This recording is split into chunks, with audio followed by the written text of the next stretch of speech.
E no texto de Marcos, eu acho que é um dos que mais ajuda a gente a entender o cenário pelo seguinte. Ele faz basicamente o seguinte: um pouquinho antes de contar o templo, ele conta a história da figueira, né? E um pouquinho Uhum, depois ele volta pra isso, figueira. isso Então mesmo. isso ajuda, acho que, a captar mais ou menos o que estava rolando ali. Uau. Então, como que eu enxergo isso, né?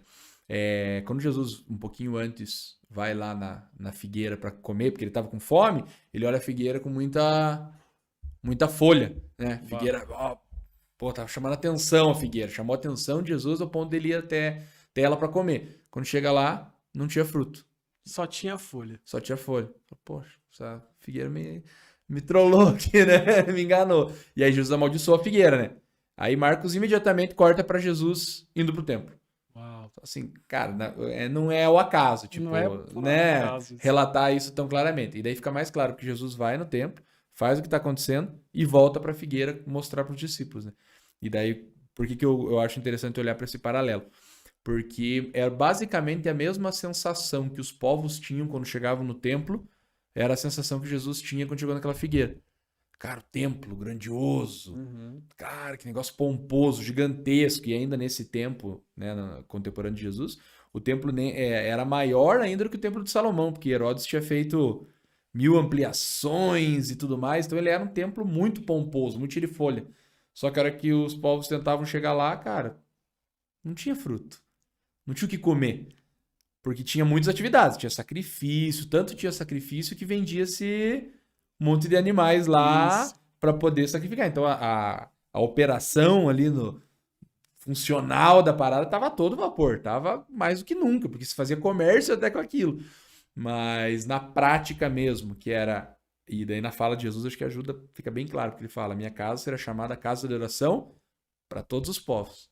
Ou seja, o etíope que mora longe vai vir numa jornada de 3 meses caminhando a pé para adorar a Deus no templo, ele ia chegar ali e ia voltar embora com a mesma fome que Jesus chegou na figueira e foi. Vai ter um Uau. monte de coisa rolando, mas a presença de Deus eu não vou encontrar aqui, né? E, e daí eu acho que não tem como não linkar isso com oração, porque Jesus linkou com oração, né? Minha sensação é que parece que fica é, como se fosse um pano de fundo para a gente entender como Deus enxerga a oração. Cara, Jesus estava falando que os povos iam chegar ali com fome, iam voltar com fome, porque não tinha oração. Uau. Se ele fala, né, minha casa será chamada casa de oração, quer dizer que não estava condizendo com essa afirmação, né? Então, como que eu interpreto isso? Cara, não havia conexão dos céus com a terra naquele lugar, Uau. sabe? Muito bom. Não era uma porta dos céus. Igual a gente vê lá o texto de Jacó em Gênesis 28, Isso. né? A porta do céu aberta, um lugar, uma escada que conectava o céu com a terra. O templo não era isso naquele momento.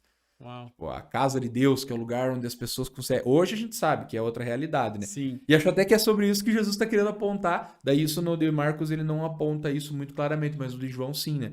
Porque quando Jesus fala isso, ele rola ali o burburo e tudo, e Jesus Uhum. fala, cara, se isso aqui cair, 3 dias eu reconstruo. E aí João fala, ó, ele estava falando isso, mas não era do templo. Falando de Era si do seu próprio. corpo, né? Falando de si Isso. próprio, que ia ressuscitar em 3 dias. E falando de corpo de Cristo, aponta para a realidade da igreja, né? Então, aquela realidade que a minha sensação também quando leio o texto é que Jesus está dizendo, cara, acabou a bagunça. Tipo, deu, passou, vocês tiveram desde o exílio, uma reconstrução do segundo templo, Isso. chegou até o dia que a gente está hoje e esse lugar não alimenta os povos com a presença de Deus. Uau. Esse lugar não tem oração. Nossa. Acabou. Vai entrar uma outra jurisdição agora. Outro Top. templo vai ser ressuscitado em 3 dias e isso vai ser expandido para a igreja. Nossa, muito bom. Né?